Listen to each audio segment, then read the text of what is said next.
देखो आज के जो क्लास में हम लोग बात करने जा रहे हैं वो ऑर्डर ऑफ रिएक्शन को कैलकुलेट करेंगे। पिछले क्लास का थोड़ा सा रिव्यू ले लेते हैं, क्या क्या हम लोग पढ़े थे। हम लोग पिछले क्लास में पढ़े थे रेट लॉ। क्या पढ़े थे? Rate law.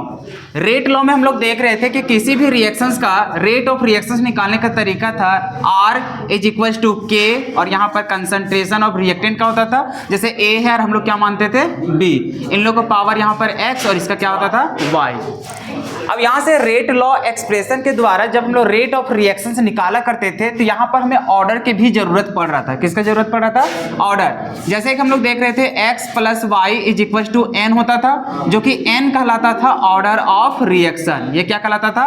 Order of reaction. अब ये जो ऑर्डर ऑफ रिएक्शन था इसके बारे में हम लोग पिछले क्लास में भी चर्चा किए हुए थे कि ये जो ऑर्डर ऑफ रिएक्शन होता है ये एक्सपेरिमेंटल डाटा होता है। ये क्या होता है? एक्सपेरिमेंटल डाटा होता है, जो कि हम लोग खुद से बता नहीं सकते हैं। खुद से तभी बता पाएंगे जब हम लोग का रिएक्शन में लिखा रहे, क्वेश्चन में लिखा रहे कि वो रिएक्शन कैसा हो, एलिमेंट्री रिएक्शन। कैसा रहे? एलिमेंट्री रिएक्शन, या तो फिर लिखा रहे वन स्टेप रिएक्शन, या तो फिर लिखा रहे सिंगल स्टेप रिएक्शन। अगर ऐसा लिखा रहेगा तभी हम लोग बता सकते हैं कोई भी रिएक्शंस का कि उसका ऑर्डर ऑफ रिएक्शन क्या होने वाला है। क्योंकि यहाँ पे जैसे इस तरह से रहता है तो उसका स्टिक्योमेट्रिक कोएफिशिएंट कहीं हो जाता है। जैसे मान के चलो अभी ये रिएक्शंस लिखा हुआ है और बगल में अगर लिख देता है ये तीनों में से किसी एक का, कि मान के चलो ये रिएक्शन है वो एलिमेंट्री रिएक्शन है, अगर बोल देता कि एलिमेंट्री रिएक्शन है तो बताओ यहाँ पे ऑर्डर ऑफ रिएक्शन क्या हो जाता? कितना हो जाता? 5। कैसे? क्योंकि सर जब हम लोग कंसंट्रेशन लिखे A और यहाँ पर B, जैसे हम लोग एलिमेंट्री रिएक्शन या फिर वन स्टेप या फिर सिंगल स्टेप बोल देता था तो तुरंत उसका जो स्टिक्योमेट्रिक कोएफिशिएंट होता था वही उसका क्या होता था? पावर। इसका मतलब x के जगह में क्या हो जाएगा? 2, y के जगह में क्या हो जाएगा? 3, और दोनों को जोड़ेंगे तो वही कहलाता था ऑर्डर ऑफ रिएक्शन। कितना हो जाता? 3 और 2 5 हो जाता। तो हम लोग बता देते हैं कि वो जो ऑर्डर ऑफ रिएक्शन है वो कितना हो जाता? 5। लेकिन जब हम लोग को रिएक्शन में नहीं लिखा हुआ रहे कि वो एलिमेंट्री रिएक्शन है या फिर सिंगल स्टेप रिएक्शन है या फिर वन स्टेप रिएक्शन है, तब हम लोग कैसे कैलकुलेट करेंगे किसी भी रिएक्शन का ऑर्डर ऑफ रिएक्शन? तो उसके लिए हम लोग को एक्सपेरिमेंटल डाटा की जरूरत पड़ता है। किसका जरूरत पड़ता है? एक्सपेरिमेंटल डाटा का। तो आज हम लोग सीखेंगे कि कैसे हम लोग एक्सपेरिमेंट के थ्रू हम लोग निकालते हैं कि उसका क्या क्या मतलब ऑर्डर ऑफ रिएक्शन होगा, या फिर उसको कैसे हम लोग कैलकुलेट करेंगे। यहां से जो सवाल बनता है वो 5 नंबर का बनता है। कितना नंबर का बनता है? 5 मार्क्स का, जो कि 2 वर्षों से पूछा जा रहा है। पहले इससे सवाल नहीं पूछा जाता था। अगर बात करते हैं हम लोग कोरोना काल से पहले का, तो कोरोना काल से पहले हम लोग का सवाल यहाँ से पूछा नहीं जाता था। पूछा जाता था रेट लॉ से, और पूछा जाता था आगे हम लोग पढ़ेंगे first order, second order, zero order, तो वहां से भी हम लोग को फर्स्ट ऑर्डर रिएक्शन से सवाल पूछता था। उसके बाद आर्हेनियस से भी सवाल नहीं पूछता था। लेकिन अब धीरे धीरे हम लोग को 2 कंसेप्ट को वो पकड़ के चल रहा है। एक पकड़ता है आर्हेनियस, क्या पकड़ता है? आर्हेनियस। उसके बाद एक जो पकड़ता है वो है हम लोग को एक्सपेरिमेंटल डाटा वाला। क्या चीज पकड़ता है? Experimental data. उसके बाद जो हम लोग पहले देख रहे थे फर्स्ट ऑर्डर रिएक्शन, जहां से हर एक बार सवाल पूछा जाता था, ये अभी भी पूछा जाता है यहां से, लेकिन 2 एक्स्ट्रा कौन वाला ऐड कर दिया? आर्हेनियस और क्या चीज? एक्सपेरिमेंटल। जो कि अगर बात करें एक्सपेरिमेंटल डाटा वाला तो हम लोग का स्टार्ट हुआ 2022 से। कहां से स्टार्ट हुआ? 2022 से। 2022 में 5 मार्क्स का क्वेश्चन यहां से पूछा गया था। उसके बाद बात करते हैं 2023 में, तो 2023 में सवाल पूछा गया इससे, किससे? आर्हेनियस इक्वेशन से। फिर हम लोग बात करते हैं 2024 का, तो 2024 के कहां से पूछा गया? एक्सपेरिमेंटल डाटा का। अब बात करते हैं कि 2025 से कहां पूछेगा?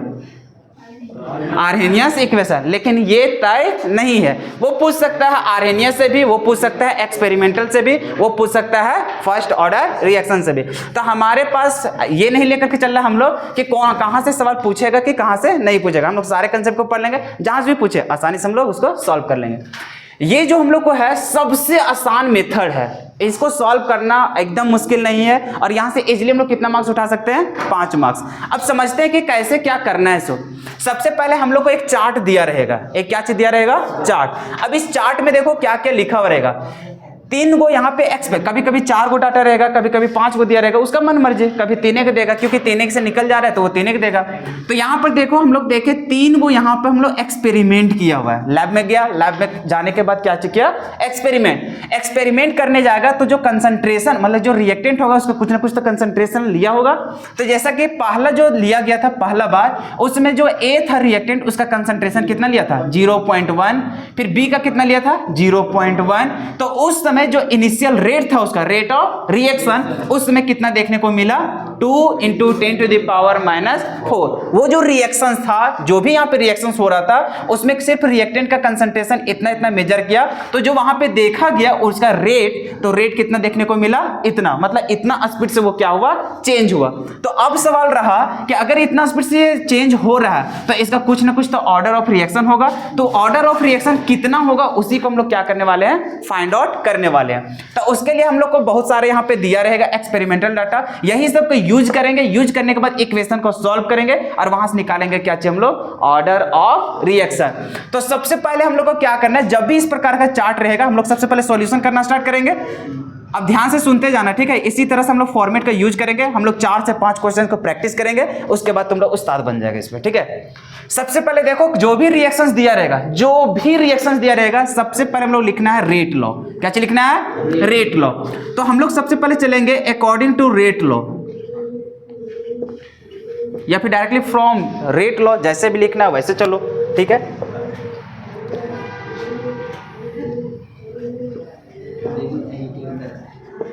फ्रॉम रेट लॉ क्या चलेंगे, तो हम लोग जानेंगे कि R बराबर क्या हो जाएगा K।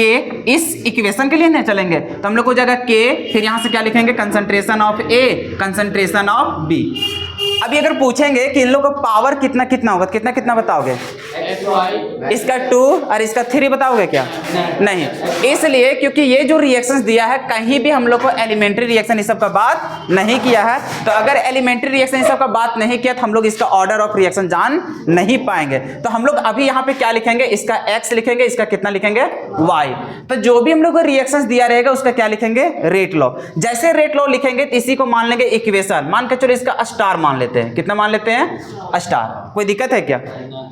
अब यहां से हम लोग क्या करेंगे कि जो भी यहां पे हम लोग को चार्ट में वैल्यू दिया रहेगा सभी को यहां पे इस इक्वेशन में पुट करेंगे। जैसे कि अगर हम लोग चलते हैं एक्सपेरिमेंट नंबर 1 से, कहां चलते हैं, एक्सपेरिमेंट नंबर 1 से, फ्रॉम एक्सपेरिमेंट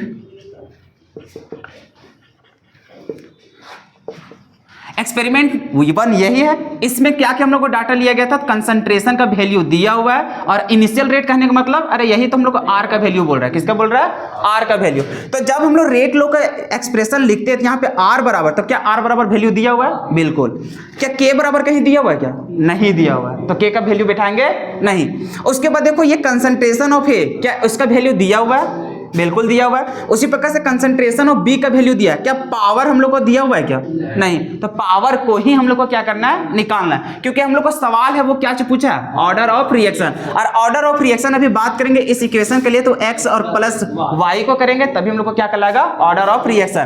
तो हम लोग को सिर्फ करना है कि ये जो तीनों इक्वेशन दिया हुआ है, 3 को जो हम लोग एक्सपेरिमेंटल डाटा सभी को एक एक बार पुट करेंगे, वहां से एक इक्वेशन बनेगा। क्या बनेगा, इक्वेशन। जैसे हम लोग एक्सपेरिमेंट नंबर 1 से चलेंगे तो यही हम लोग एक्सपेरिमेंट नंबर 1 अब यहाँ पे पुट करते हैं। ये किसका वैल्यू है, आर का।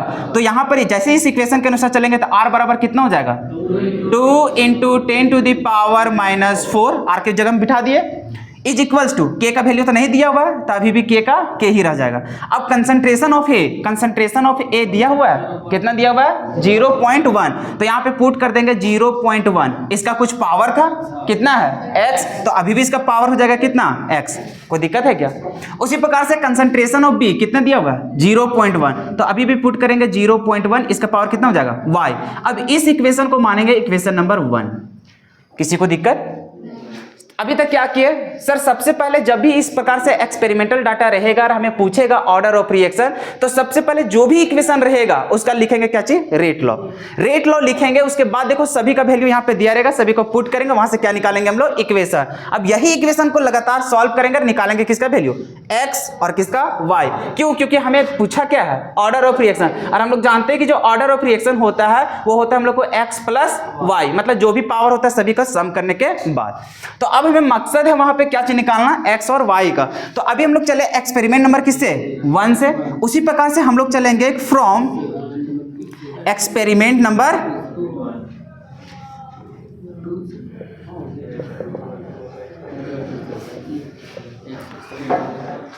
अच्छा वो वैल्यू लिखा हुआ है, चलो वैसा ही लिखते हैं।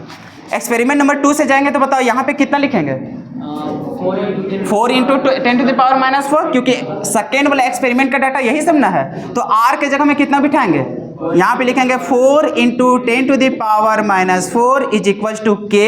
कंसंट्रेशन ऑफ ए कितना दिया हुआ, 0.1, तो यहाँ पे पुट करेंगे 0.1, इसका पावर कितना, x। बताओ बी का कंसंट्रेशन कितना, 0.2, तो यहाँ पे पुट करेंगे 0.2, इसका पावर कितना, y। ये इक्वेशन को कितना मान लेंगे, इक्वेशन नंबर सेकेंड। उसी प्रकार से हमारे पास और भी इक्वेशन बनेगा। चलते हैं फिर से हम लोग from equation from experiment number कितना, 3rd से। अब बताओ आर का वैल्यू कितना हो जाएगा, 16 into 10 to the power -4 is equal to K. Concentration of A 0.2, इसका पावर x। फिर उसी तरह से लिखेंगे 0.2, इसका पावर y। क्या हमारे पास 3 इक्वेशन मिल गया। अब हम लोग का काम क्या है, सो देखो जो भी हम लोग को रेट लॉ एक्सप्रेशन है, अब हमें निकालना क्या है, एक्स और वाई। एक्स और वाई निकल जाएगा, काम हम लोग को बन जाएगा। अब हम लोग को जो भी इक्वेशन बनेगा एक्सपेरिमेंट वाला डाटा से, एक्सपेरिमेंट नंबर 1 2 3, हो सकता है 4 भी निकल जाता है, 5 भी निकल जाता है। चूंकि हम लोग को कितना डाटा दिया हुआ है, 3 गो, तभी 3 गो है, हो सकता है 4 गो रहेगा, 4 को निकालेंगे। अब यही सब का यूज करके हमें निकालना क्या है, कहीं से भी एक्स का वैल्यू और कहां से निकालना है, वाई का वैल्यू। अब यहाँ पे देखो तरीका सीखना, जो भी यहाँ पे कंसंट्रेशन का वैल्यू दिया रहे, किसका वैल्यू दिया रहे, कंसंट्रेशन का। अब देखो कभी भी जब बचपन में हम लोग सॉल्व किया करते थे, बताते हैं, जैसे कोई भी इक्वेशन रहे, कोई भी इक्वेशन रहता है जैसे कि x plus y is equals to, या फिर ऐसा लिख देते हैं x plus y -2 is equals to यहाँ पर 2, और बोल देंगे कि फाइंड करो x और किसका, y का वैल्यू। क्या जिंदगी में कभी भी पॉसिबल है क्या, क्या निकाल पाओगे।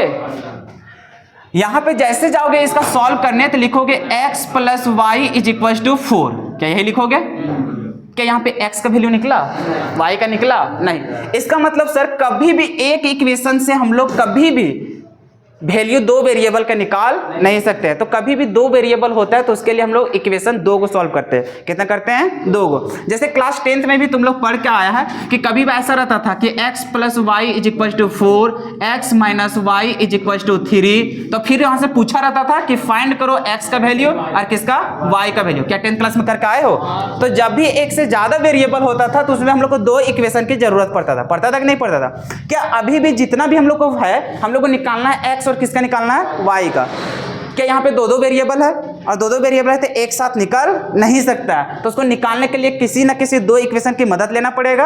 अब यहाँ पर देखो होता क्या है, जब हम लोग को जोड़ घटाव में रहता है तब तो हम लोग डायरेक्टली इसमें जो भी हम लोग पहले पढ़े थे ना हम लोग, इस तरह से जब भी हम लोग इक्वेशन रहता था, इक्वेशन नंबर 1, इक्वेशन नंबर 2, तो इसमें हम लोग क्या करते थे, जोड़ते थे या फिर घटाते थे, तो वहां से हम लोग कैलकुलेट कर लेते थे। लेकिन जब हम लोग कोई भी बेस रहे उसका अगर कभी पावर रहे तो उस कंडीशन पे हम लोग को दिक्कत होने लगता है। तो वहां पे ना हम लोग को जोड़ने से आएगा और ना ही घटाने से आएगा। तो उस कंडीशन पे या तो फिर हमें मल्टीप्लाई करना पड़ेगा या फिर हमें डिवाइड करना पड़ेगा। तो सबसे अच्छा ऑप्शन रहता है डिवाइड करना। क्या चीज करना, डिवाइड करना। फिर से समझो, इसमें और इसमें अंतर क्या है। तो सर इसमें डायरेक्टली हम लोग को वैल्यू निकालना था, लेकिन इसमें जो वैल्यू निकालना है वो हम लोग को बेस में नहीं, कहाँ है, पावर में। तो कभी भी पावर में रहता है तो उसको सॉल्व करने के लिए हमें डिवाइड करना पड़ेगा। क्या करना पड़ेगा, डिवाइड।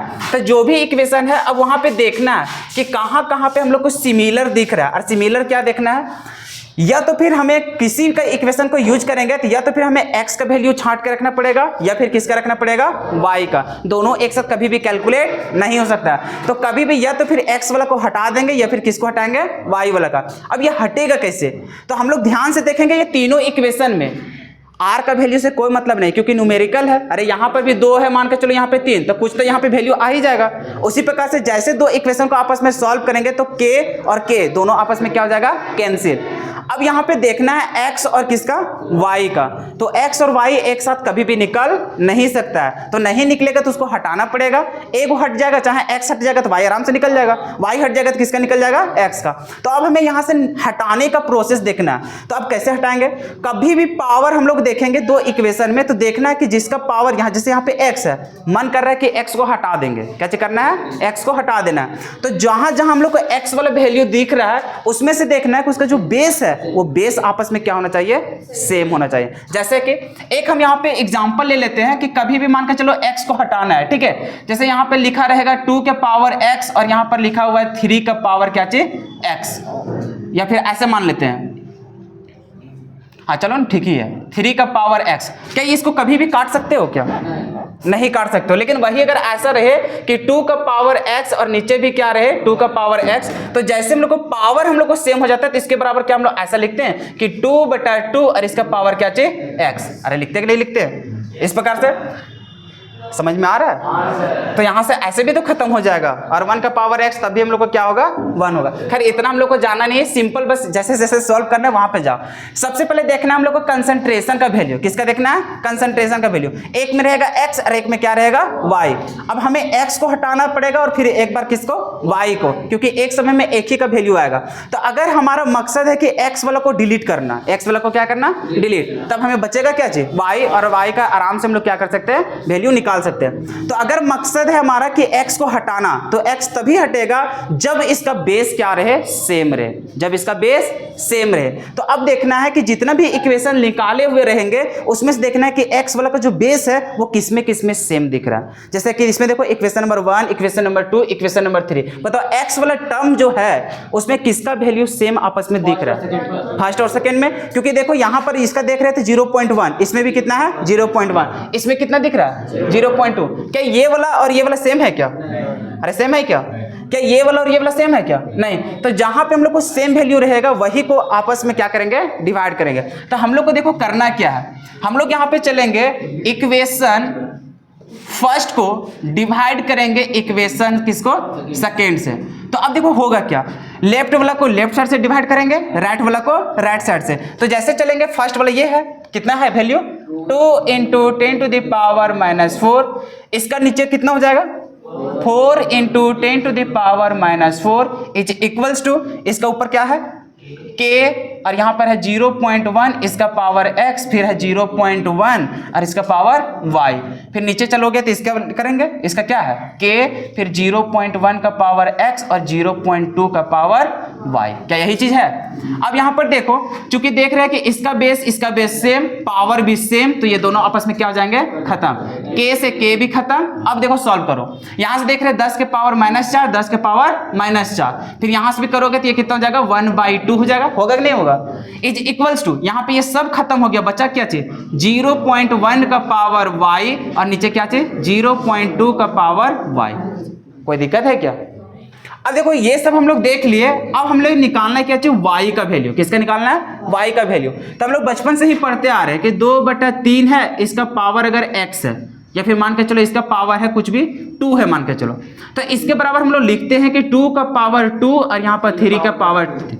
लिखते हैं कि नहीं लिखते, तो क्या इसके बराबर ये चीज लिख सकते हैं कि नहीं लिख सकते। तो हम लोग को जब देखो ऐसा रूप में क्या यहाँ पे दिख रहा है कि देखो जब भी हम लोग को बेस रहेगा उसका अगर सेम हम लोग को पावर दिख जाए तो उन लोग को होल में हम लोग क्या लिख सकते हैं, पावर। तो इसी का मतलब हम लोग ऐसा लिख सकते हैं कि 1/2 इज इक्वल्स टू 0.1 और नीचे 0.2, इसका होल पावर कितना y। कोई दिक्कत। अभी भी हमारा वैल्यू नहीं निकला, निकालना किसको है, y का वैल्यू। अब देखते हैं कैसे होगा। तो ये पॉइंट वाला को पूरा पहले खत्म कर लेते हैं। जानता है कि एक पॉइंट से एक पॉइंट खत्म हो जाता है, और नहीं तो इसको हटाओ यहाँ पे 10, इसको हटाओ यहाँ पर 10, 10 10 भी खत्म।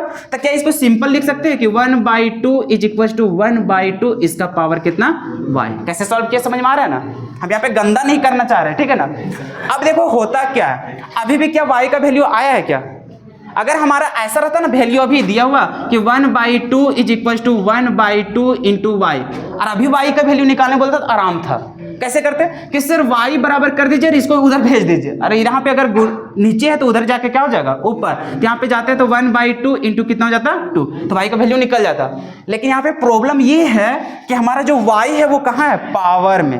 कहाँ है, पावर में। बेस में रहता तो हम लोग निकाल लेते, पावर वाला बहुत ही हम लोग को झंझट होता है। तो जब भी हम लोग को पावर है इसका वैल्यू तभी निकालेंगे जब हम लोग बचपन में पढ़े थे क्लास 6 और 7 क्लास में ये कंसेप्ट आता था। वहां पे ऐसा समझते जाना और बोलते जाना हाँ सर ऐसा पढ़े कि नहीं पढ़े। सो कभी भी तुम लोग को लिखाया गया था इस प्रकार से कि अगर 2 है इज इक्वल टू यहां पर भी 2 है, क्या चीज है 2, और यहां पर भी क्या है 2।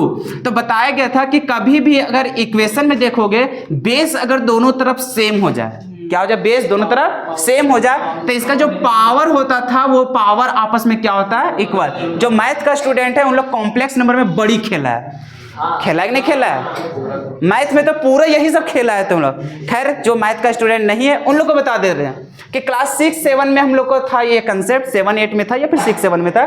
तो वहां पर हम लोग को था कभी भी बेस आपस में सेम होता है तो उसका जो पावर होता है वो पावर भी आपस में क्या होता है, सेम होता है। तो यहाँ पे हम लोग बोल सकते हैं कि जो x होगा वो किसके इक्वल हो जाएगा, a का इक्वल हो जाएगा। बात को समझ रहे हो। तो एक तो ये ऐसा कंसेप्ट पढ़े थे, एक और कंसेप्ट ऐसा पढ़े थे, इसी का जस्ट ऑपोजिट। कैसा, मान के चलो यहाँ पर x है, x का पावर यहाँ पर है 2 इज इक्वल्स टू, यहाँ पे बोलेंगे कि y का पावर कितना है 2। अभी यहां पर देख रहे थे कि दोनों में बेस सेम था, पावर क्या सेम था क्या, नहीं। तो जब हम लोग देखते हैं एक हम लोग को थ्योरी होता है, उसमें हम लोग को थ्योरम में बोला गया था कभी भी बेस आपस में सेम हो जाते हैं तो उसका पावर भी आपस में क्या होते हैं, सेम होते हैं। दूसरा फिर कंसेप्ट बोला था कभी भी अगर पावर आपस में सेम हो जाए, क्या हो जाए, पावर आपस में सेम हो जाए, तो उसका जो नीचे वाला जो वैल्यू होता है मतलब बेस, वो भी आपस में क्या होते हैं, इक्वल होते हैं। इसका मतलब इसका भी 2 इक्वल, तो यहाँ पे बोल सकते हैं कि x बराबर क्या होता है y। खैर अभी इसका यूज नहीं करने वाले, किसका यूज करने वाला है, ऊपर वाला का। क्या दोनों कंसेप्ट समझ में आया। तो इसे हम लोग बचपन क्लास में पढ़ चुके हैं। अब देखो यही कंसेप्ट का यूज करके यहाँ पे हम लोग वैल्यू निकालेंगे किसका, y का। किसका निकालेंगे, y का। बताओ इसका बेस कितना है 1/2, यहाँ पे कितना दिख रहा है 1/2। क्या कोई भी हम लोग को रहता है जैसे 2 का बोलेंगे इसका पावर कितना है, तो हम लोग बोल सकते हैं 2 का पावर 1। 5 का कितना पावर है 1 है, अरे बोल सकते हैं नहीं बोल सकते। उसी प्रकार से हम लोग को चूंकि पावर का रिलेट करना है तो हम लोग क्या इसमें बोल सकते हैं कि 1/2 का पावर कितना होगा 1, पावर बन गया। तो अब हम लोग बोलेंगे कि ये दोनों में देखो क्या चीज दिख रहा है, बेस दोनों में सेम, बेस क्या है सेम। तो क्या इसका पावर भी आपस में सेम होगा कि नहीं होगा, क्योंकि हम लोग बच्चा क्लास में पढ़ चुके हैं ऐसा हम लोग का थ्योरम होता है। तो हम लोग यहाँ पे बोल देंगे कि इसलिए हम लोग को क्या हो जाएगा y बराबर 1। क्या हो गया, y बराबर 1। अब देखो जैसे हम लोग y का वैल्यू निकाले, क्या इसी प्रकार से x का वैल्यू नहीं निकालेंगे, आराम से निकाल लेंगे।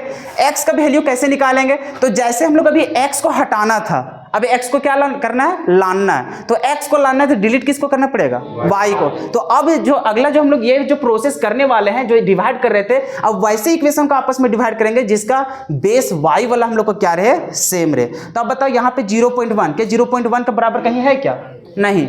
लेकिन इसमें देख रहे 0.2 और यहाँ पर क्या है 0.2। तो हम लोग कौन कौन इक्वेशन का यूज करेंगे, 2 और 3 का। तो जैसे 2 और 3 का यूज करेंगे तो हम लोग को ये वाला खत्म हो जाएगा, ये वाला भी खत्म हो जाएगा, के भी खत्म हो जाएगा। बाकी इधर तो न्यूमेरिकल वाला चीज बचेगा, सिर्फ हम लोग को बचेगा क्या चीज 0.1 और ऊपर क्या चीज x। क्या यहाँ से x का वैल्यू निकल जाएगा, क्या खुद से एक बार ट्राई करोगे।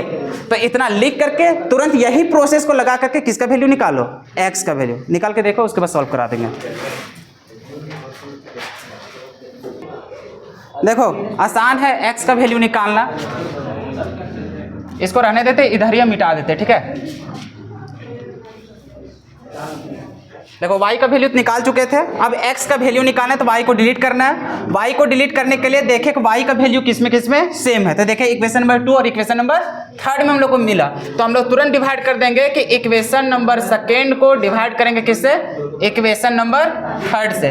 तो सेकेंड वाला लेफ्ट साइड क्या चाहिए 4 इंटू 10 टू द पावर -4 बटा में करेंगे तो यह आ जाएगा 16 इंटू 10 टू द पावर -4। इसमें कितना है k 0.1 का पावर x और यहाँ पर है कितना 0.2 का पावर y। इसका कितना है k 0.2 इसका पावर x फिर 0.2 इसका पावर y। ये दोनों सेम। अरे खत्म हो गया। अब यहाँ से k खत्म, 10 के पावर -4 10 के पावर -4 यहाँ से करेंगे तो कितना 1/4 इज इक्वल होगा ना 1/4। उसके बाद यहाँ देखेंगे तो 0.1 का पावर x और यहाँ पर 0.2 का पावर x।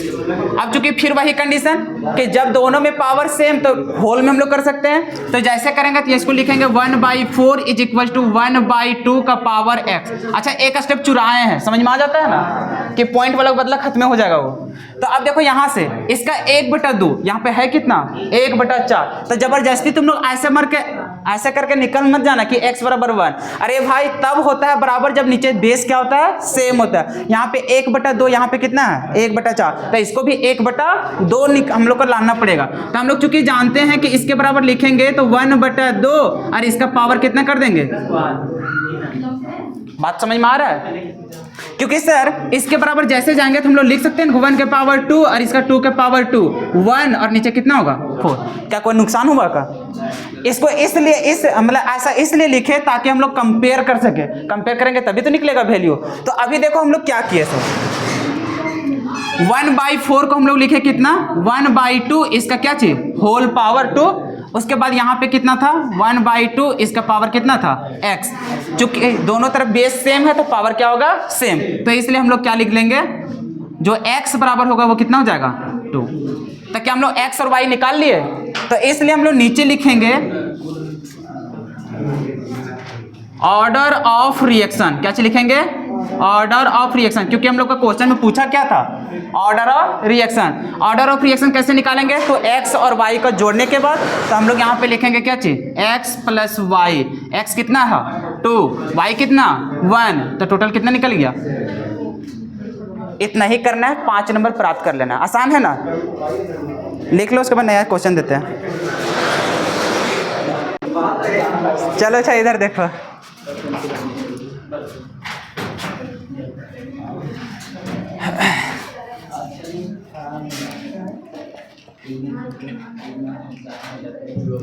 क्वेश्चन देखो उसी प्रकार से है। रिएक्शन दिया हुआ है, एक्सपेरिमेंट नंबर दिया हुआ है, इधर हम लोग को कंसंट्रेशन किसका दिया है A2 का B2 का, इधर क्या लिखा हुआ है रेट ऑफ रिएक्शन। क्वेश्चन बोला है कि order of reaction with respect to A2 और किसके रिस्पेक्ट में B2, कि जो भी हम लोग रेट लो लिखेंगे तो A2 के ऊपर जो पावर रहेगा और B2 के ऊपर जो पावर रहेगा वो दोनों का वैल्यू हम लोग को कैलकुलेट करना है। चूंकि हम लोग को क्वेश्चन में दे रखा है रेट ऑफ रिएक्शन लिख करके, तो यहाँ पर देखो अच्छा यहाँ पे A2 लिख लेना और यहाँ पे B2 लिख लेना। क्वेश्चन में थोड़ा सा सुधार लेना है। यहाँ पर क्या लिखोगे A2, यहाँ पर क्या लिखोगे B2। अब इसके पावर में कितना है A और इसके पावर में B। तो A2 के रिस्पेक्ट में पूछा था मतलब A का वैल्यू निकालना है, B2 के रिस्पेक्ट में तो B निकालना है। अब कैसे निकालेंगे कहानी तो वही है।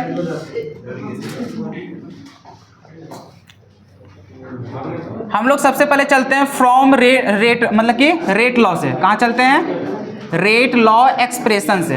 तो जैसे जाते हैं तो वो लिखा हुआ भले फिर भी हम लोग यहाँ पे लिख लेंगे। तो यहाँ पर लिखेंगे हम लोग R इज इक्वल्स टू कितना हो जाएगा K कंसंट्रेशन ऑफ A2 इसका पावर में A लिखा हुआ। अभी अपने से X लेना नहीं है क्योंकि हम लोग को बता दिया है ना। तो फिर उसी तरह से यहाँ पे लिख लेंगे हम लोग B2 इसका पावर कितना B, ये हो जाएगा स्टार, ये कितना हो जाएगा स्टार। उसी प्रकार हम लोग लिखेंगे यहाँ पर फ्रॉम एक्सपेरिमेंटल। अच्छा इसका मतलब समझ जाओगे फ्रॉम एक्सपेरिमेंट कितना 1 के द्वारा। तो हम लोग चलेंगे तो R बराबर कितना हो जाएगा 0.04 इज इक्वल टू K। तो आएगा है कंसंट्रेशन ऑफ A2 कितना है 0.2 इसका पावर कितना हो जाएगा A, फिर B का कितना है 0.2 इसका पावर B। इसको इक्वेशन नंबर कितना मान लेंगे 1। फिर हम लोग चलेंगे फ्रॉम एक्सपेरिमेंट नंबर 2 कितना हो जाएगा। फिर चलेंगे R बराबर हो जाएगा 0.04 is equal to K। A का कितना है 0.1 इसका पावर A, फिर यहाँ पे A2 का हो जाएगा 0.4 इसका पावर B, इक्वेशन नंबर 2। फिर हम लोग चलेंगे फ्रॉम एक्सपेरिमेंट नंबर 3 से चलेंगे तो R का वैल्यू कितना दिया हुआ है 0.08 is equal to K, A2 का वैल्यू दिया हुआ है 0.2, इसका पावर A हो जाएगा। फिर B2 का कितना दिया हुआ है 0.4, इसका पावर B। अब देखो खुद से बता दो, A को निकालना है तो B को हटाना पड़ेगा, B को निकालोगे तो A को हटाना पड़ेगा। किसको निकालोगे, चलो A को निकालते हैं, हटाना पड़ेगा किसको, B को। अब बताओ B वाला कहाँ कहाँ मैच कर रहा है 2 और 3 में, अरे देख रहा है यही दोनों ना हम लोग को मैच कर रहा है। बचाना हम लोग को A को, हटाना है किसको, B को। तो हम लोग 2 और 3 को डिवाइड कर देंगे। तो हम लोग चलेंगे यहाँ पर इक्वेशन नंबर 2 को डिवाइड करेंगे इक्वेशन नंबर 3 से। तो देखो क्या हो जाएगा 0.04 और कितना हम लोग को 0.08 इज इक्वल टू K, इसका है 0.1, इसका पावर A, फिर है 0.4, इसका पावर B, नीचे है K 0.2, इसका पावर A, फिर है 0.4, इसका पावर B। ये दोनों खत्म हो जाएगा, K से K खत्म। यहाँ से चलोगे कितना 1/2, यहाँ चलेंगे तो 1/2 इज इक्वल टू, यहाँ पर भी चलोगे तो 1/2, इसका पावर A। कैसे किया, क्या समझ में आ गया। लेकिन एग्जाम में ना इतना शॉर्ट मत मार देना, क्योंकि वहाँ पे पेजवत भरना पड़ेगा ना, तो एक का स्टेप करके पूरा खींचते चले जाना। बात को समझ रहे हो। तो अभी हम लोग को पेजवत थोड़ा बचाना है, क्योंकि अभी बाप का पैसा है, ठीक है, तो इसलिए थोड़ा जल्दी जल्दी करते हैं। अब बता इसका पावर कितना है 1, तो A बराबर कितना हो जाएगा 1, कोई दिक्कत। अब चलेंगे B को बचा लें, तो B को बचाओगे तो A को हटाना पड़ेगा। बताओ A का वैल्यू कहाँ कहाँ सेम है 1 और 3 में। तो हम लोग डिवाइड करेंगे क्या चीज, इक्वेशन नंबर फर्स्ट को डिवाइड करेंगे किससे, इक्वेशन नंबर 3 से।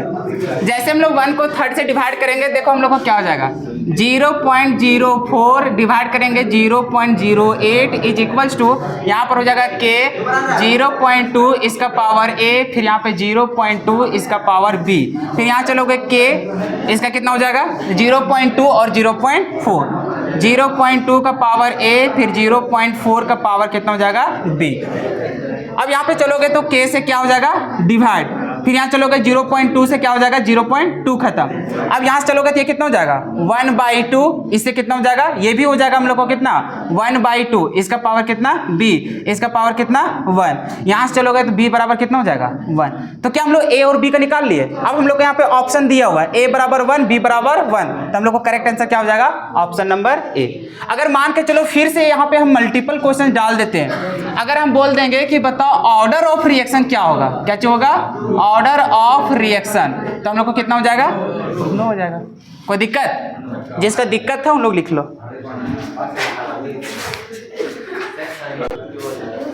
चल देखो क्वेश्चंस का टाइप सबसे पहले समझने की प्रयास करना। अभी तक जितने भी क्वेश्चंस ट्राई किए थे, कितने क्वेश्चन ट्राई किए 2 गो, वो दोनों एक ही टाइप का था, जिसमें से हम लोग को क्या रहता था, कोई भी हम लोग को दिया रहेगा डाटा वगैरह, कोई भी रिएक्शंस रहेगा उसमें कंसंट्रेशन भी रहता था और क्या रहता था रेट ऑफ रिएक्शन। तो सभी का वैल्यू को पुट करते थे, सॉल्व करते थे और एक्स और वाई या फिर ए बी माना है तो ए बी निकालते थे, तो वहाँ से हम लोग को ऑर्डर ऑफ रिएक्शन पता चल जाता था। अभी भी उसी प्रकार से है, लेकिन क्वेश्चन में थोड़ा चेंज है। क्वेश्चन में क्या है चेंज, और हम लोग को क्वेश्चन फंसा देगा कभी कभी, क्योंकि देखो 5 नंबर का क्वेश्चन है। कितना नंबर का 5 नंबर। अरे लग रहा होगा बड़ी आसान है, नहीं लगा क्या, आसान ही नहीं लगा। सॉल्व करने में हम लोग को क्या था बहुत आसान लगा, लेकिन वो चाहेगा कि इतना फोकट का तुम लोग को 5 नंबर तो देने वाले नहीं है, तो थोड़ा सा खेलेगा तुम लोग के साथ, खेल भी सकता है नहीं भी खेल सकता है। तो अगर खेलेगा तो देखो इस प्रकार का क्वेश्चन डाल देगा। क्वेश्चन में क्या रहेगा, अभी भी चार्ट लिखा हुआ रहेगा, बनाया हुआ रहेगा, कंसंट्रेशन का वैल्यू दिया हुआ है, कंसंट्रेशन का वैल्यू दिया हुआ है, लेकिन यहाँ पर जो वैल्यू दिया है ये गड़बड़ कर दिया। हम लोग को जो यहाँ पे वैल्यू चाहिए वो हम लोग आर का वैल्यू चाहिए। किसका चाहिए, आर का। आर हम लोग बोलते हैं रेट ऑफ रिएक्शन। जब हम लोग रेट लो लिखते हैं तो यही लिखते थे के, अभी देखो क्या है A2 B2, तभी यहाँ पे लिखेंगे A2 इसका पावर x, फिर उसी तरह से लिखेंगे क्या चाहिए B2 इसका पावर y। अरे यही ना मानते थे। अब यहाँ पर ध्यान से सुनो कि जब भी यहाँ पे वैल्यू इसका पुट करते थे तो वो तो हम लोग आर का वैल्यू पुट करते थे। आर क्या कहलाता है, रेट ऑफ रिएक्शन। क्या कहलाता है, रेट ऑफ रिएक्शन, और वही तो वैल्यू यहाँ पे दिया रहता था। लेकिन अभी का केस में देखो क्या चीज दिया हुआ है, initial rate of appearance. Rate of appearance क्या रेट ऑफ रिएक्शन का बात किया है? तो यहाँ पे सिर्फ फंसा देगा, कभी कभी rate of formation, rate of consumption, जो सब नहीं लिखवाते हैं डिसएपरियंस और एपरियंस के कहानी में, वैसा ही देख करके यहाँ पे फंसा देगा। अभी एपरियंस बोला है, हो सकता है डिसएपरियंस भी बोल देता। तो कभी भी यहाँ पे बोल दे रेट ऑफ एपरियंस या फिर rate of disappearance, rate of formation, rate of consumption, ये सब अगर बोल देगा तो वो हम लोग को रेट ऑफ रिएक्शन का वैल्यू नहीं रहता है। क्या रहता है? क्या हम लोग देख चुके हैं कि रेट ऑफ रिएक्शन लिखते हैं तो उस समय स्टिक्योमेट्रिक कोएफिशिएंट से डिवाइड करना पड़ता है, लेकिन जब एपरियंस या फिर डिसएपरियंस का कहानी करते हैं तो उसमें स्टिक्योमेट्रिक कोएफिशिएंट से डिवाइड नहीं करते हैं। तो हम लोग कभी भी इसका वैल्यू नहीं बोल सकते। जैसे मान के चलो एक रिएक्शन लेते हैं A+B और बन रहा हम लोग को प्रोडक्ट, मान के चलो क्या बन रहा है? प्रोडक्ट। इसका स्टिक्योमेट्रिक कोएफिशिएंट 2 है, इसका 3 है। अगर हम बात करें यहाँ पे रेट का, किसका बात करें? रेट ऑफ रिएक्शन, तो यहाँ पर लिखेंगे -D कंसंट्रेशन ऑफ A, नीचे लिखेंगे dt। लेकिन यहाँ पे जो स्टिक्योमेट्रिक कोएफिशिएंट होता है उससे भी क्या करते हैं हम लोग? डिवाइड करते हैं। तो ये कहलाता है रेट ऑफ रिएक्शन। लेकिन जब हम लोग रेट ऑफ डिसएपरियंस की बात करेंगे, क्या चीज बात करेंगे? रेट ऑफ डिसएपरियंस, तो ये हो जाएगा -D कंसंट्रेशन ऑफ A, नीचे हो जाएगा dt। यहाँ पे कोई भी स्टिक्योमेट्रिक कोएफिशिएंट से डिवाइड नहीं होता। तो अब बताओ, ये है रेट ऑफ रिएक्शन और ये हम लोग को रेट ऑफ डिसएपरियंस, क्या दोनों सेम है? क्या तो सेम नहीं है। तो बताओ अभी अगर इसका वैल्यू दिया हुआ रहे और पूछ दे रेट ऑफ रिएक्शन, तो बताओ रेट ऑफ रिएक्शन में कन्वर्ट करने के लिए हमें क्या करना पड़ेगा? 2 से डिवाइड करना पड़ेगा। कि सर देख रहे हैं यहाँ पे हम लोग को 2 से डिवाइड है, तो जो भी हम लोग डिसएपरियंस रहेगा तो उसमें कोई चीज से डिवाइड नहीं रहता, जैसे यहाँ पे डिवाइड करेंगे ये चीज बन जाएगा। तो इसका मतलब जब भी रेट ऑफ रिएक्शन से निकालेंगे सर, स्टिक्योमेट्रिक कोएफिशिएंट से डिवाइड भी करना पड़ेगा। करना पड़ेगा नहीं करना पड़ेगा? तो अब यहाँ पर देखो ध्यान से, अभी हमारे पास जो दिया हुआ है वो initial rate of appearance, rate of appearance. Appearance का कहानी क्या होता है? प्रोडक्ट। क्या होता है? प्रोडक्ट। तो किस साफ साफ यहाँ पे लिख भी दिया, किसका? AB का। मतलब यहाँ पे A2 है, B2 है, ये क्या है? AB। तो जब हम लोग रेट ऑफ एपरियंस की बात किया है तो रेट ऑफ एपरियंस कैसे लिखा होगा?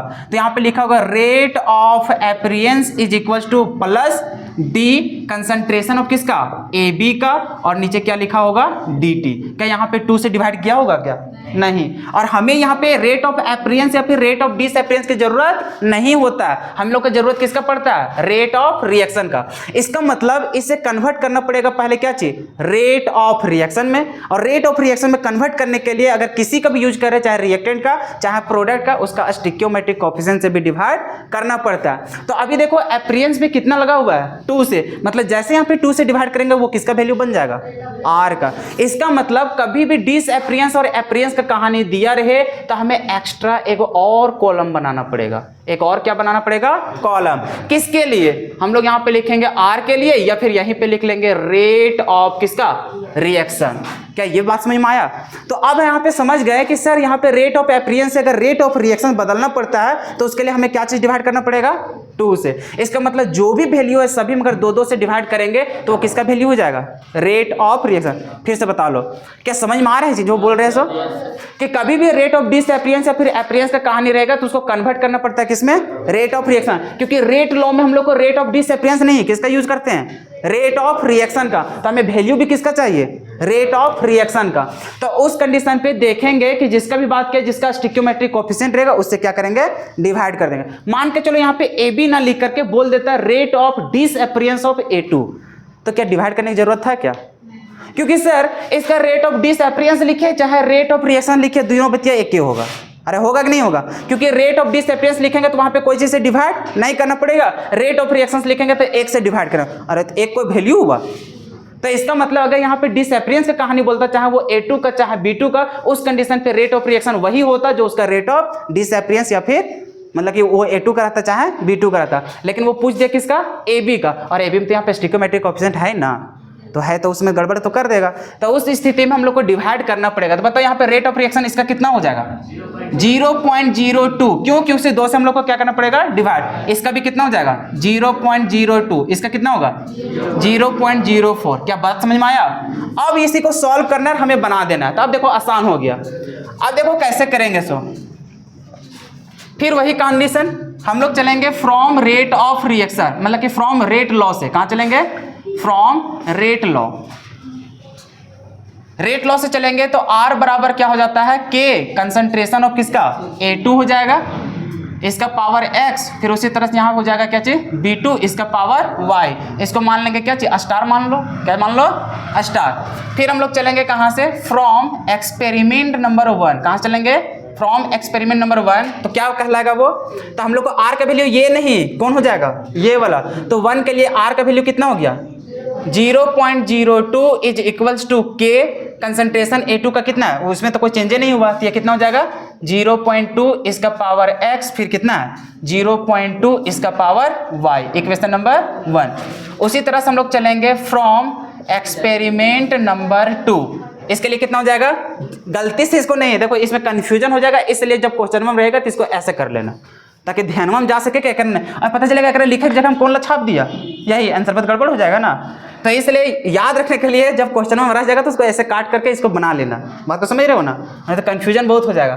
तो अब बताओ इसके लिए कितना हो जाएगा 0.02 is equal to K, concentration of A2 का कितना है 0.1, यहाँ पर x, फिर कितना है 0.4 इसका पावर y। ये हो गया हम लोग को सेकेंड। फिर हम लोग चलेंगे फ्रॉम एक्सपेरिमेंट नंबर 3 से। जैसे चलेंगे तो हम लोग को कितना हो जाएगा 0.04 इज इक्वल टू के, a का वैल्यू 0.2 इसका पावर x, और इसका कितना है 0.4 इसका पावर y। अब फिर से एक बार पूछ लेते हैं, किसी को कोई दिक्कत समझ में आ रहा है ना। अब देखो हमें चाहिए क्या चाहिए, x और y का वैल्यू निकाल लेंगे। तो x और y का वैल्यू हम लोग निकाल लेते हैं, किसका किसका यूज करेंगे, चलो x को बचाते हैं तो y को डिलीट करोगे, y को डिलीट करने के लिए किसका किसका यूज करोगे सेकेंड और थर्ड को, क्योंकि यहाँ पर ये दोनों का वैल्यू क्या है सेम। तो हम लोग चलेंगे क्या चाहिए, इक्वेशन नंबर सेकेंड को अगर डिवाइड करेंगे हम लोग इक्वेशन नंबर थर्ड से, तो देखो क्या होता है। तो ये अच्छा हम डायरेक्ट अब कर दे, तुम लोग तो शॉर्टकट कर दो, देखो 0.02 का इससे डिवाइड करोगे तो 1/2 बन जाएगा। कैसे समझ में आया, इज इक्वल टू के से के खत्म, ये दोनों खत्म, ये वाला देखो 1/2 हो जाएगा, तो यहाँ से लिखेंगे 1/2 इसका पावर कितना x। याद रखना ये हम लोग अपना बाप का पैसा बचाने के लिए ये सब कर रहे हैं, एग्जाम में मार्क्स नहीं बचाना है, बात को समझ रहे हो ना, उसमें पूरा एक एक करके बताना है, क्योंकि 5 नंबर का सवाल रहेगा, तो उसमें जितना स्टेप बढ़ा सको उतना स्टेप बढ़ा के लिखना। समझ में आ रहा है ना, और नहीं तो ऐसा हमारी मास्टर तो ऐसे कर ले लो, ऐसे लिख देंगे, वैसा मत करना।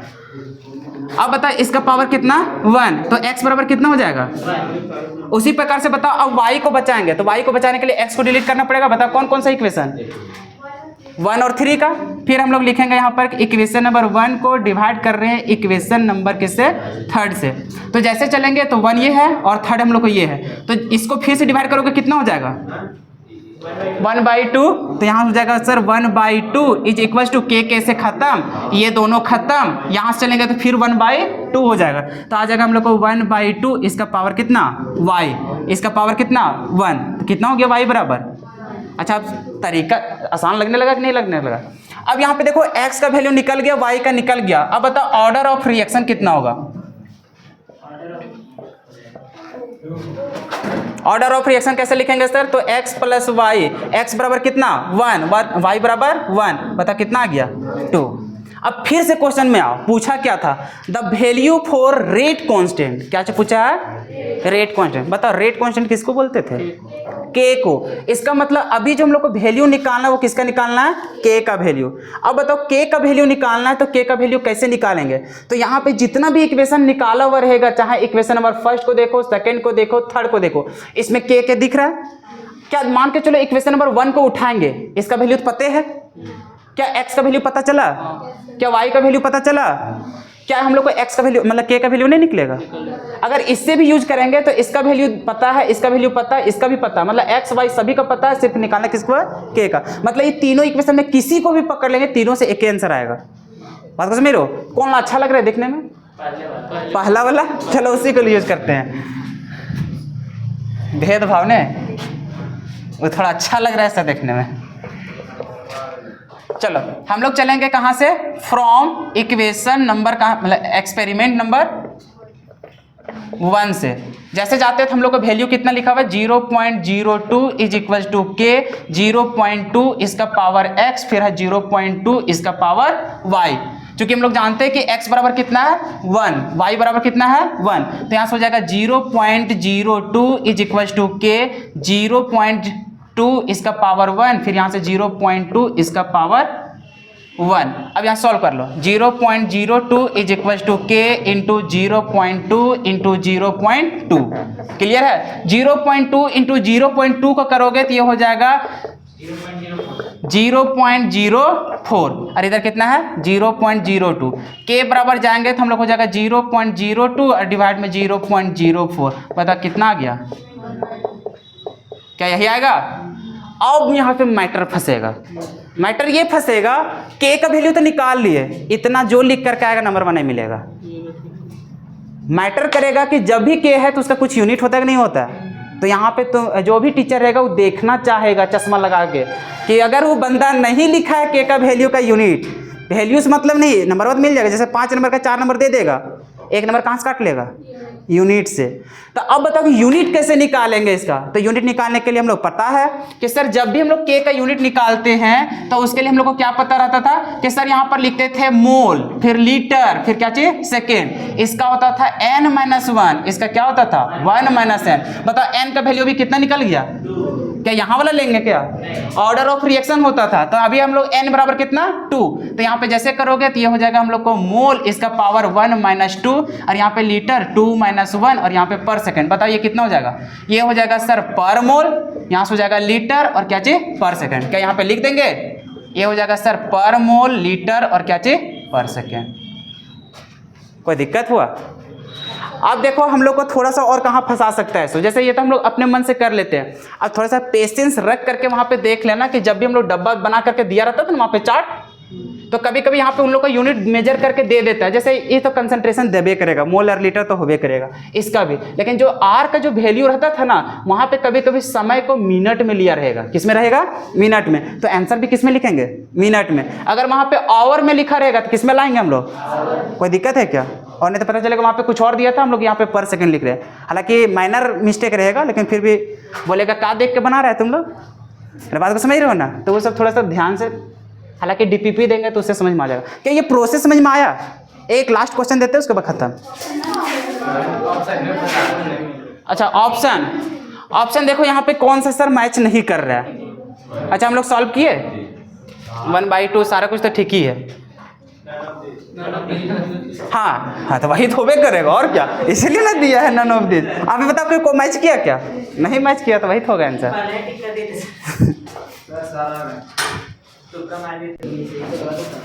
चलो देखो अभी इस पे लैंग्वेज नहीं लिखा हुआ है, चार्ट बना हुआ है। चार्ट बनाने के बाद ऑप्शन में चूज करना है। ऑप्शन में देख रहे हैं हम लोग को रेट ऑफ रिएक्शंस लिखा हुआ है अकॉर्डिंग टू रेट लॉ। तो जब भी रेट लॉ लिखते हैं तो उसमें देखो अभी पावर लिखा हुआ है, लिखा हुआ कि नहीं लिखा हुआ? मतलब एक्स वाई के टर्म में नहीं लिखा हुआ, मतलब कि कहीं ना कहीं हमें पावर निकालना पड़ेगा। पावर कैसे निकालेंगे उसी के लिए तो सॉल्व कर रहे थे। सबसे पहले चलते हैं हम लोग सॉल्यूशन में। तो हम लोग चलेंगे रेट लॉ से। कहाँ चलेंगे?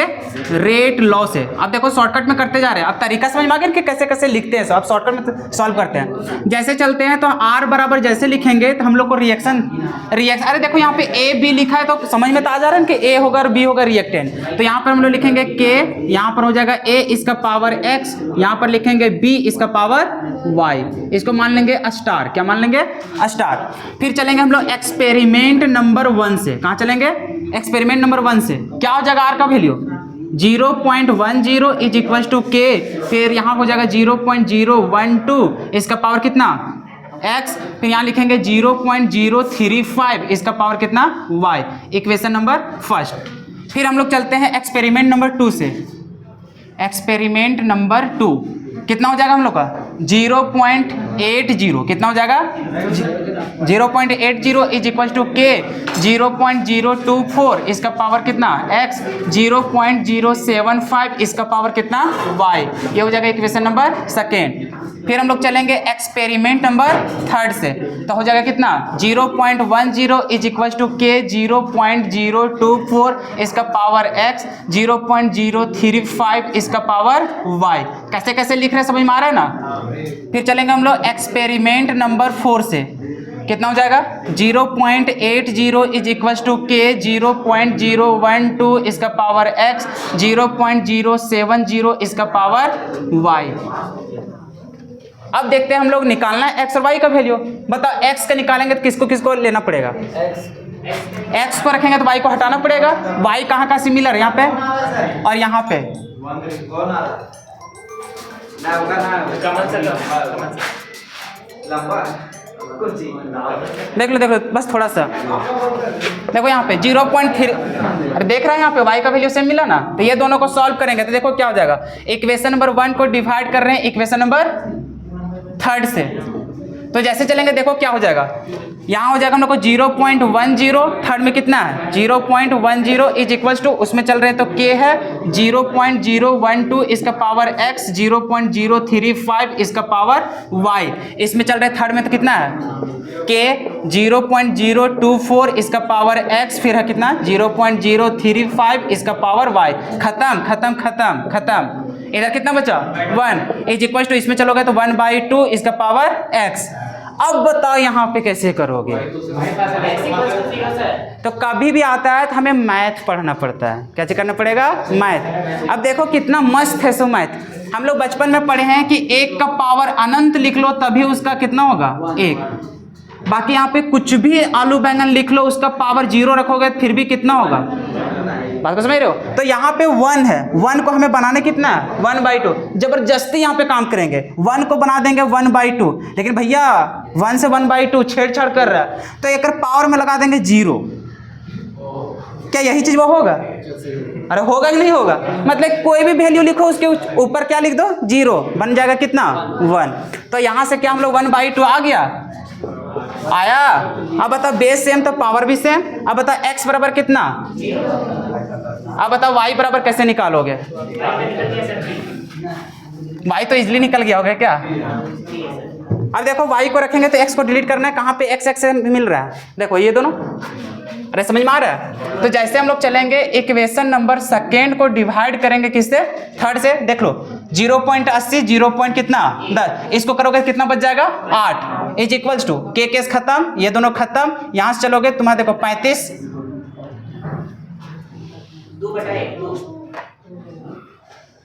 अच्छा इसी को 75 नहीं ये 70 है, ये 70 है 70। अब देखो यहाँ पे 35 नीचे उतर कितना 70, तो कितना हो जाएगा 2 बार में, अरे होगा कि नहीं होगा। तो यहाँ से हम लोग को सिर्फ बचेगा क्या चाहिए 2 इसका पावर कितना y। अब देखो यहाँ पे 8 है, यहाँ पे कितना 2, अब इसका बेस भी तो सेम करना पड़ेगा। तो क्या 8 को हम लोग लिख सकते हैं 2 का पावर 3, लिख सकते हैं कि नहीं लिख सकते हैं। तो चूंकि हम लोग जानते हैं 2 गुना 2 बराबर कितना 8, तो इसी को तो लिख सकते हैं 2 का पावर 3 बराबर 8। तो इसके बराबर लिख सकते हैं 2 का पावर 3 इज इक्वल टू 2 का पावर कितना y। क्या बेस सेम, y निकल गया, y बराबर कितना 3। अब देखो x निकल गया y निकल गया, तो क्या हम लोग रेट लॉ लिख सकते हैं आराम से। रेट लॉ लिखेंगे तो यहाँ पर k हो जाएगा कंसंट्रेशन ऑफ a के पावर को x माने थे, x बराबर कितना 0, इसका पावर कितना 0, b का पावर कितना आ गया 3। अब 0 वाला को लिखो या ना लिखो कोई फर्क पड़ता है क्या, नहीं। तो इसी बराबर हो जाएगा k और यहाँ पे कंसंट्रेशन ऑफ b इसका पावर 3। ऐसा कहाँ दिख रहा है ऑप्शन में, दिखा कोई दिक्कत। तो ये था हम लोग को रेट ऑफ रिएक्शन को कैसे, मतलब कि ऑर्डर ऑफ रिएक्शन कैसे कैलकुलेट करेंगे एक्सपेरिमेंटल मेथड से। याद रखना इससे कितना मार्क्स का क्वेश्चन पूछता है 5 मार्क्स का। आज डीपीपी मिल जाएगा, उसको आराम से सॉल्व करना, ठीक है।